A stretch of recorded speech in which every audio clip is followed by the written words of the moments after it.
ለጥያቄው ብቻ የማይፈልገው ሰው ለእንጀራው ብቻ የማይፈልገው ሰው እግዚአብሔር ፈልጓል። ይሄንም ብሎኛል። ይሄው በእግዚአብሔር ፊት አልዋሻችሁም። እግዚአብሔር ትልቅ አምላክ ነው። ማንንም ለማሳመን ምንም ለማለት አይደለም ማወራላችሁ። እግዚአብሔር ይነካናል። እስቲ አሜን በሉ።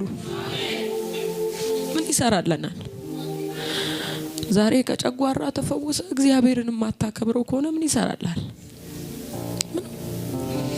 እግዚአብሔር አገልጋይ ያደረገን ሰውን ለሱ ለመማረክ ብቻ ነው። ምንም ለክብራችን አይደለም። ይሄው ጌታ ነው ምስክሬ። ለእንጀራ ተሸክመህም ትበላለህ እኮ። ሰው አማራጭ ስለሌለው አይደለም አገልጋይ የሚሆነው።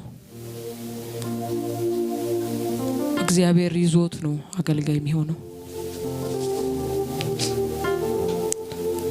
ለእግዚአብሔር መገኘት ይሁን።